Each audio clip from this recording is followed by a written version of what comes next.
Rick, I just had to tell you that I grew up in the Twin Cities, and I know, In Minnesota, huh? yeah, I'm a Minnesota guy originally, and although we lived in Omaha briefly, and then Southern Illinois, but then back to the Twin Cities, and my last couple of years in high school, I graduated in '69, and I know that was the year you got called up to play in September with the Twins.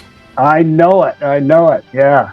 What a great time that was. I mean, I was oblivious to how lucky or whatever you want to call it, you know, because the scouts came to my house, Tom, and they told my mother, don't change the furniture around in his room. He's going to be home in 2 weeks. 145 pounds I signed out of high school at 17 years old.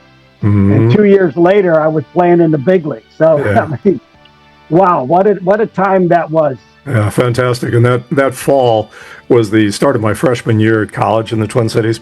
And my parents, my mom was a junior high band teacher, and my dad was a hospital chaplain. So we didn't have a lot of money, but back in those days, the ticket prices, even for the playoff games, was not overwhelming. So we actually went and saw one of the playoff games against Baltimore. Which, of course, that is the focus pretty much of your career with the Orioles. But one of the game that we went to, and I'm thinking it was the '69 playoffs against the Orioles, or maybe it was the year later. We did go to one game in the '70 playoffs. Both years, they did it both years. Yeah. Yeah. And anyway, I caught a foul ball off the bat of Brooks Robinson. Yeah, that's pretty good. But back in those days, of course, we couldn't afford much of anything, baseball, so I wound up playing with it. And I don't know whatever became of it.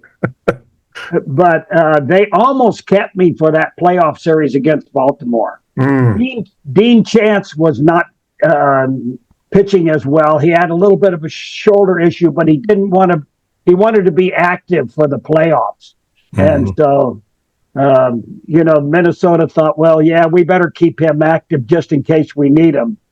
But my God, I was tearing the cover off the ball at that time, and it didn't matter, big leagues, minor leagues, it didn't matter. I just hit everything they threw up there. Fantastic, yeah. Of course, the Orioles wound up winning both of those series. I know. So it wasn't until much, much later, when the Twins were in the World Series in '87, I was in the middle of my career at that time and elsewhere in the country. But somehow or another, my family wound up winning the lottery and getting tickets to the series. So I flew home for those two games. That's awesome. Yeah. So, and one other thing I'll just add, I ultimately wound up playing first base. That was not my original position. I was originally shortstop and pitched, and then through a series of injuries, wound up sliding over to first base. So, being the Twins fan that I was, I wore number 3 in high school, and ever since, Harmon Killebrew's number.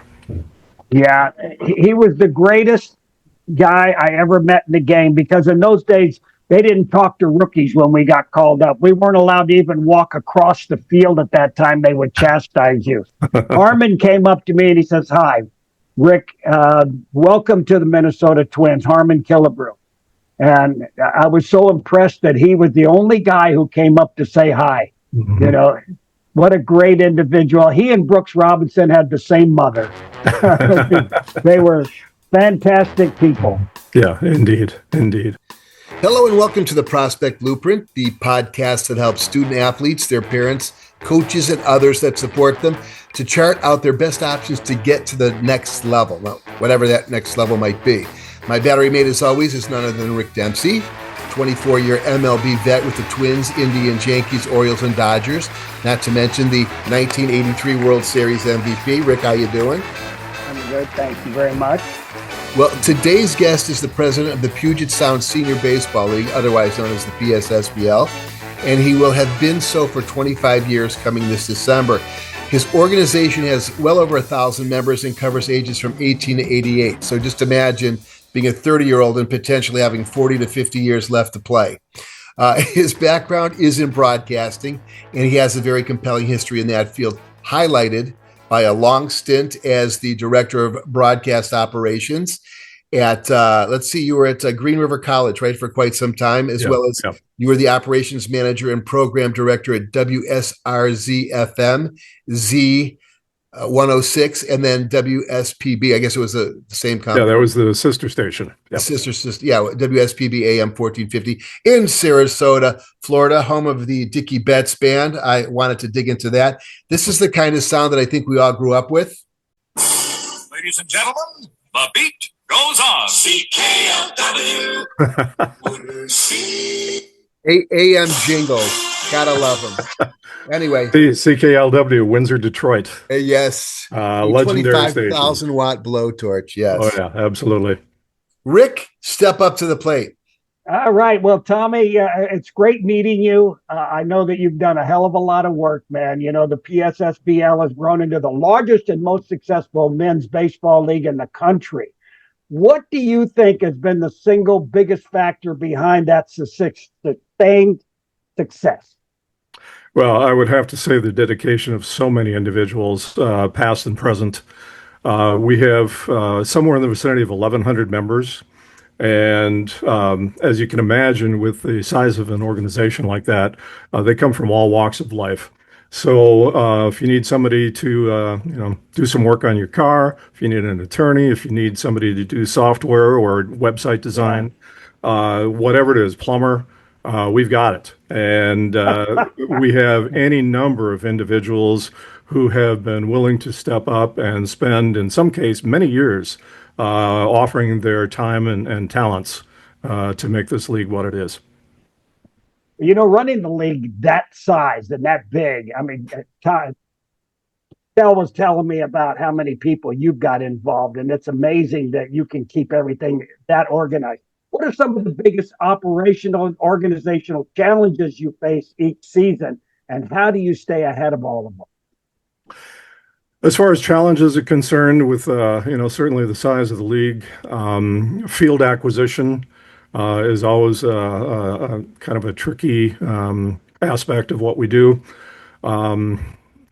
especially in these later years where there's such a huge exponential growth of these select organizations.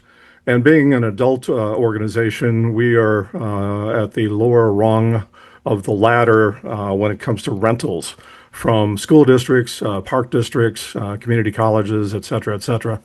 But we've worked for many years since our founding in 1989 with just 4 teams to develop relationships with all of these different field providers. Still, what we have to do is kind of a crazy quilt, if you will, or patchwork of, okay, at this one field, we might be able to get a dozen games for the entire season. At this other field, we might get as many as 100, and so forth. And so then we have to work it in our inventory. And again, I'll reference individuals that have dedicated so much time and talent to this organization. Our web committee, headed up by a guy named Rich Bonney, used to work at Microsoft, now is independent, actually developed much of our website and scheduling tool. So what we do is we take all of those field dates that we're able to assemble, put them in the website inventory, and then we can start assigning game dates and so forth. So field acquisition is tough, especially because this season, which started about May 1st, and with playoffs ending somewhere in the vicinity of the third weekend of September, we played 829 ball games. And wow. Yeah, and to organize all of that, we need all hands on deck, as they say. The other issue, of course, with playing that many ball games is to try and make certain that we have quality officiating for all of those games. So we have 3 different umpire organizations throughout the Puget Sound we work with. One that is our principal organization, does about 2/3 of our games. And then the other 2 handle the balance of our schedule and so forth. But one of the things that we've done with it's called NBUA, Northwest Baseball Umpires Association, is have a long-standing a relationship, mutual respect, and paying the umpires what they're worth. Yeah, your baseball league is not only just big, but it's very well run. You've got a good reputation. What systems and philosophies have you put in place to ensure the quality and consistency across so many teams, fields, age divisions, all the things you deal with? Well, once again, I come back to people. Yeah. Getting quality people in these various positions. We're a nonprofit organization. We're a 501c7 membership organization registered with the IRS and the state of Washington. So as a nonprofit, we actually charge dues, individual dues, and each one of our players is a voting board member. Excuse me, a voting member that elects the board on an annual basis. So we work hard on recruiting talent because, as we know, individuals come and go for various reasons. But the core of our board, our treasurer, for example, has now been with the board of directors for 16 years, and he is a banker by trade.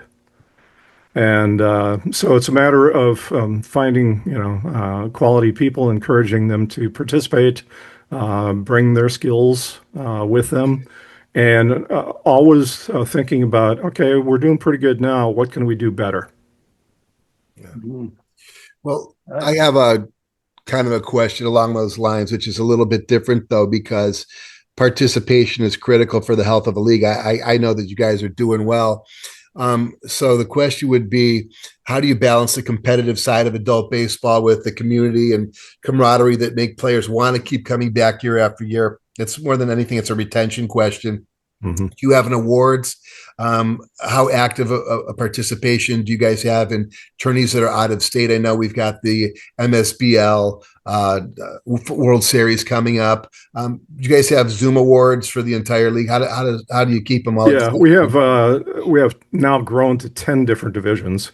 When I first came to tryouts in 1995, hard to believe it's 1995. I was, gosh, how old was I at the time? 43, I think, as a 43-year-old rookie Yeah. trying out, and wound up being drafted to an expansion team and wound up with that same team for 16 seasons. And when we decided to all go our separate ways because the core of the team was, as I like to say, graduating to to the next level. I resemble There that remark. yeah, I hear you. Well, you and I are pretty close, Rick. Trust We me. are. We are. At any rate, there were still three of us from the original roster on that team when, after 16 seasons, we decided to split up and go join other teams. But we understand also that there's like you say, a retention situation. So we have every year we have a competition committee that will meet and assess where we're at. We do demographic trending studies. We also, do surveys of our membership saying, okay, we're doing this. What do you think? Is this working for you? What else would you like to see? That sort of thing. And we're not afraid to make changes as we go along. So the most recent, we did some adjustments in terms of our age brackets for the various divisions.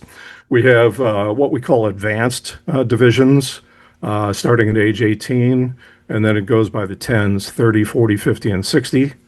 And then we have four recreational level divisions that are 18, 30, 45, and 60. And then there's kind of one oddball division. And I'm sure that all the players in that division will appreciate that I use the word oddball. Of course, that can, be defined for many baseball players, but we'll set that aside for a moment. It's an intermediate division that's age 18 and over that sandwiches between the rec and the advanced division, where you've got a bunch of D1 players, maybe even some ex-pros and so forth. So we do a lot of awards. There's divisional winners, 10 of them. And then also there'll be MVPs and Cy Young winners in each division, that sort of stuff, and all sorts of recognition that we can offer. There is an opportunity for some of these players to play in multiple divisions.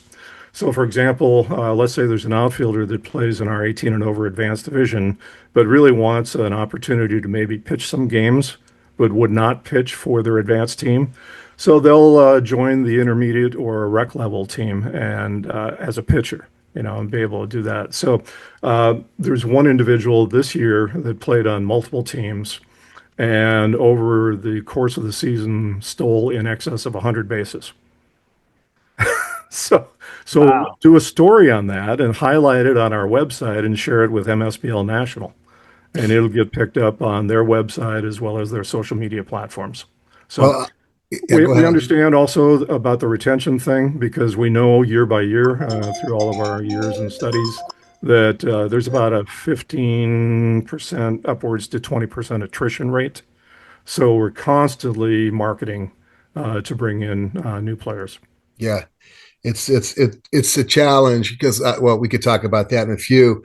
I know that we spoke to Alan Van Ness a few days ago, and he mentioned that one way that the league grows down by him, or people get fed up with the coach, and so they splinter off and start their own teams. He said he has one coach in the league that is a little bit of a curmudgeon. He goes, but he's been responsible for growing the league to eight additional teams, which I got a kind of a big kick out of. Financially, the PSSBL is often cited as one of the most profitable of the MSBLs in the country. How do you approach the business side of baseball while keeping it accessible, affordable, and player focused? Mm-hmm. Yeah, great question. Again, I mentioned that we're a 501c7 nonprofit organization. Doesn't mean that we can't retain dollars year by year by year. There's a certain amount that we can do. And again, I'll reference our treasurer, who is exceptional at what he does. In fact, I will mention that the year that I took over as president, which was 2006, and I had served on the board for 6 years prior in a different capacity. But the year I took over in 2006, PSSBL was $10,000 in the red. And we then brought Eric on. Eric Kuzman is our treasurer. Brought him on, and he helped us get on track. We made some significant moves to get back on the plus side of the ledger, and over time we've guided it under his direction to where we're in really pretty good financial shape. The other thing is, because we are a membership organization and each individual member pays dues, it's not a team fee or anything along those lines. It's membership dues so that they're a voting member of the organization. Which, by the way, our election is coming up the first Monday of December, and they're free to vote me out. They're not gonna. We'll Don't see worry, about we'll that. get them, Tommy. We'll get them for that. Yeah, Rick, if I can maybe get you as my campaign manager, then it'll be smooth sailing. I'll do that. I could do that. By the way, you But mentioned at any rate, ahead. we are constantly assessing where we're at financially, knowing that we need to keep the membership dues as any increases as minimum as possible. Also knowing that our principal expenses are going to be for field rental, because in this area, given the climate and the weather conditions, especially early in the season and so forth, many of the fields now have converted to fully turf or what we call hybrid. In other words, grass outfields, turf infields, and in many cases now they've replaced the clay mounds with permanent turf mounds. And so there are expenses for each of these field providers, park districts, school districts, et cetera. So our average cost to rent a field for a single game runs somewhere in the vicinity of $300. Tack on about another $220 for two umpires, and then we also provide the baseballs. We are such a large organization. In fact, we just as a board, decided to sign a new contract with with a baseball provider for the next 5 years because they gave us an exceptional deal when we had open bidding on this. And baseballs, we get printed with our official logo and all that good stuff.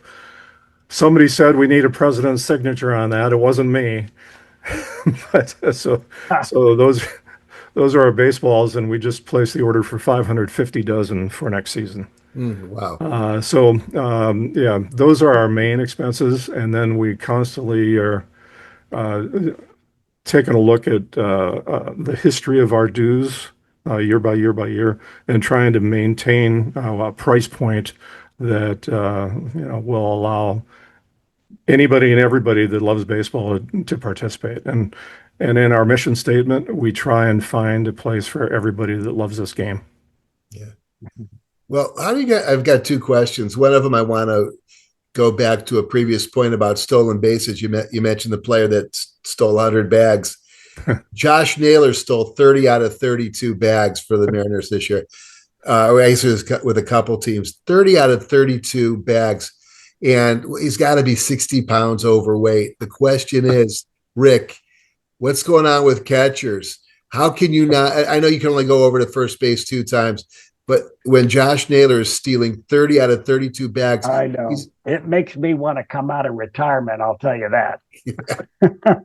Even Raleigh's only got a 22% caught stealing rate. I'm not knocking the guy. I think he's a great player, but only a 22%. Okay. How do you guys do? How do you compete with the rest of the country? And I'm going to see, because I'm going to shoot up there after next week at the MSBL World Series. How do you guys do as far as winning, competing against teams like from LA, Sacramento, and such? Yeah.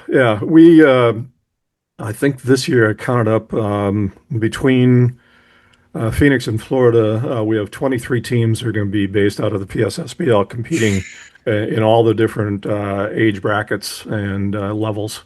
In fact, that's one of the things that I'm working on right now. I have been managing a 65 and over team in the national division, which is the top division at MSBL World Series in Phoenix. And then a number of our guys from Seattle had been playing with another team that was based elsewhere. And there was conversations that began about 2 years ago, and those conversations kept getting louder and louder until after last fall's World Series. They said, we really need a Seattle-based age 70 and over team. Who can we get to run it? So I'm going down. I leave on Saturday the 18th, and we start playing on the next day of the Sunday the 19th. And so that'll be my first effort at running a 70 and over team. So I'm organizing that. We've been once our regular season and playoffs ended here, we immediately went into practice mode, planning for the World Series. And we have many other teams in different age groups. We've got, I think, 3 teams in the 25 and over division. We have 2 or 3 different father-son teams, and everything in between. I know that there's at least one 75 and over team representing PSSBL. So, yeah, and we do pretty well. Most of our teams make it to the playoffs after their round robin week. Some have gone to semifinals or championships, and it seems like every year we have at least 1, 2, 3, and I know one year we had 4 World Series champions in different age brackets. Impressive. Very impressive. Good for you, Rick. I think there's a position on that team for you, bud. I'm sure might be. We'd have a catcher. I was going to say, he was talking about coming out of retirement. I know I could still hit. I got a spot for you. Oh, God. Tom is looking at you like kidding, but not really. No, hell no, I'm not kidding. It took me a long time. When I started with Minnesota, I talked to Harmon about hitting a little bit. He had what I call that batting stance where he pushed his hands out away from him and then he brought him inside, Mm-hmm. and it really worked for me. I hit 500 when I came up to the big leagues my first year, and I had all sorts of huge numbers like 365 in my play. I went to the NYP League. I was MVP of that league with 7 home runs, all to right center field. So I never tried to pull the ball. And when I even got traded to the Yankees to play behind Thurman Munson, he had a bad arm, so they brought me in for late inning defense in a lot of ball games. I threw out 16 of 22 runners that season. 73% was unheard of. So I got shipped off to the Baltimore Orioles, and then I met Earl Weaver. And the only mistake I ever made was he said, "Yeah, I'll tell you what, you gotta get on that plate, put your feet right here, and you hit the ball around that yellow foul pole down there, and you'll play every day." Well, that's all I needed to hear. I became a full hitter. My batting average dropped 80 points. Rick, you got the last question, then we got to wrap it up. Yeah. Just to keep the fire burning, Kelly actually started it, but we're getting all the technology in the game now. Hit tracks. He's got hit tracks going on in our indoor training facility. Do you see opportunities for a partnership year-round engagement in the PSSBL? But hit tracks is a fun way. These kids are just having a great time with it. Yeah, in fact, I know that we had a number of our players participate during this past off season, and it was 2-3 different rounds or leagues. Yeah, we had a couple.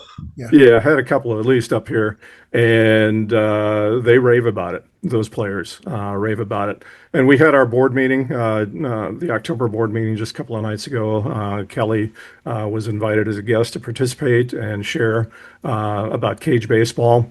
And now we do have information that he has supplied that I'm going to send in a broadcast email to our database, which, we've been around 36 seasons. COVID, of course, we didn't play, but 36 seasons, and we've developed a database that's somewhere nearing 5,000 email addresses.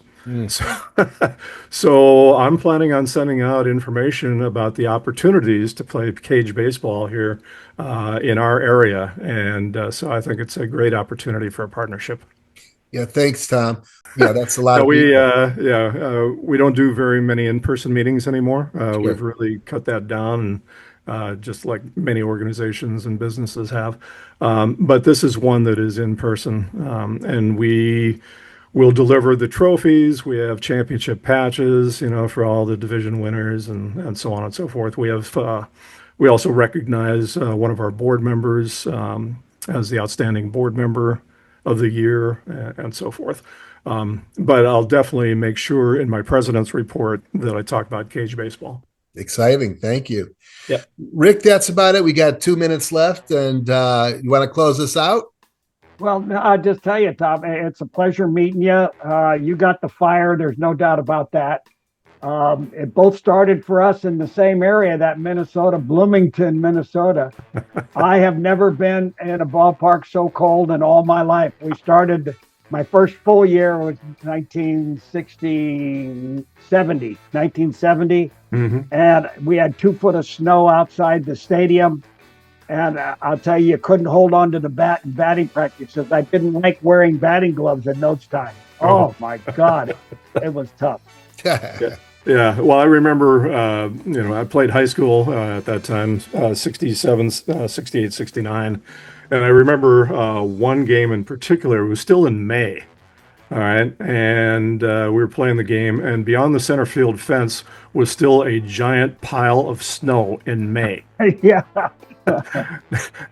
Never forget that. And then you mentioned the Met. I spent a lot of time at the Metropolitan Stadium, and we referenced Harmon Killebrew earlier.